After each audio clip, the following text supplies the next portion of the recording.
On December 7, 1995, white supremacists shot and murdered an African-American couple on the streets of Fayetteville. Racial tensions flared, and forums were organized to help citizens come up with solutions to racial issues.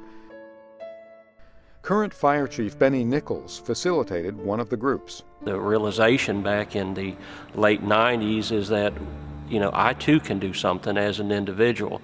For our organization, particularly, I was in a position as assistant chief that I could probably affect some change.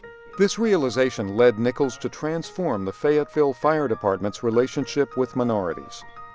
The first step was to address the lingering resentment the African American community held over the closure of a neighborhood fire station 20 years earlier. It's unusual for a city to come back and build a fire station back into the inner city. That's what we did here. We built this Fayetteville State Fire Station, Station 14, back into the inner city. And in the inner city, it's an area that has been historically minority population. And they embrace this station. This is their community station. They're our neighbors. They come here, they have their community watch meetings here. They have their citizens meetings here. They have their different political, Democratic, Republican Party meetings in this area. We open this up to the community. I believe that the spirit of the community is very high because we feel that we are finally getting some of the attributes that other parts of the city has and we didn't have. We feel that we are becoming more and more respected. I think people in the community would say that the city had their interest at heart and that they realize that there is a need, and there has been and there was a need to put some additional fire protection in their area and to show that we are trying to invest. And this is investment in the community. It's not just about offering fire protection and offering education. The city's invested in the community. Fayetteville State, Fayetteville Tech, Cumberland County School System, the fire department, we've all made a reinvestment in this community here. Nichols has made effective recruitment of minorities and women a priority of the department. Our approach years ago was go to church and put out flyers or walk through a neighborhood at a grocery store and put out flyers. And that doesn't work. If you're interested in hiring underrepresented groups, you got to make it beneficial to them and show them there's a way and there's a different way of doing it, and that is get them interested in it. One day I was approached by Chief Nichols, and we're very passionate about the whole idea of perhaps getting a partnership going with Fayetteville State University, Fayetteville Technical Community College, and Cumberland County Schools to ensure that more minority students were enrolled in a fire science program so that they could pursue careers as firemen. Chief Nichols started this program obviously because there was a need for firefighting, but there was also a need in this community to see male, diverse role models. And the way to do it, he knew, if he was going to get them at his end in the employment area, then he was going to have to start early, changing the minds of people. E. Smith High School is a predominantly African-American high school. We thought that would be a good starting point. In addition to that, its location is just a block north of this station, so it gave them access to some of our resources if we could implement some type of academy in that school.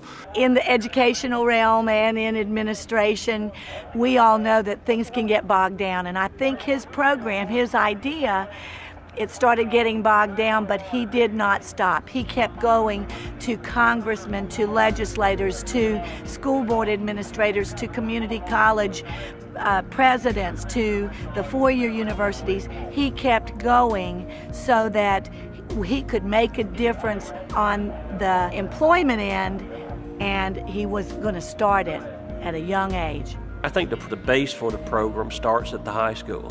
Most of these kids have never seen a set of turnout gear. This is a hands-on touch. We take the fire truck down there. They have an opportunity to flow water, feel how a hose feels, and look at the equipment on the truck. And that begins their education. They take introduction to fire service and and they take the basic courses to begin building that knowledge base. And once you begin showing them the fire trucks and show them our hazmat gear and our urban search and rescue gear, that begins that fire inside that gets these kids to think about, you know, that's the profession that I want to get into. Once I did some background search on what I was trying to do for my future, it was just on spot, because I did my senior project on firefighting. So I knew how much they got paid, what they do, other side stuff they do, and just community work they do, and I loved it. Well, the first thing that I think of are the male role models that we have gained in this community area through this program. When I think of Ben Major, who walks so tall through these halls, and we didn't used to see that. We also have female firefighters who have come and shown the diversity on that end. They need to see that in their everyday walk through the halls. When I first came on the fire department close to 25 years ago, there were not a lot of minorities. And it wasn't that we were not wanted, it's just that we, you know, on the outside looking in, we didn't see a lot of faces that looked like us, and our thoughts may have been, that's just not a place for me. But working with Chief Nichols, he's changed that thought process around for me and others, you know, that we need to be inclusive, to be a better organization. We need to represent the community because we serve the community. And that's one of the things he's always stressed. But it just wasn't me. It took a community to do this. It took the commitment of the city to invest in a fire station, to allow their fire chief the opportunity to pursue this, to coordinate and communicate and meet with the different educational facilities. They all took a risk. Everyone took a risk, but the risk in turn is going to be a benefit to those students and kids that never had an opportunity, and this is an opportunity. I believe that Chief Nichols has one of the deepest senses of altruism, of selflessness, of anybody that I know. He's constantly thinking of what he can do to make his community better. And a lot of people talk about wanting to make the community better, but very often their visions are limited to a certain segment of the community. Chief Nichols, I think, probably has the best handle of anyone I know on if you can influence just a single grain of sand, then the whole beach might wake up. And so I think that has everything to do with it. I think my legacy would be that Chief Benny Nichols was interested and did implement change. And not all change is good, but in this case, our relationship in our community and investment back in our community, a partnership that I hope will be forever lasting between the educational facilities and this fire station. I hope that lives on and could be my legacy. Chief Nichols is just the boss. He's just on top of everything. That's where I like to be at. So if push comes to shove, I'm trying to get his job.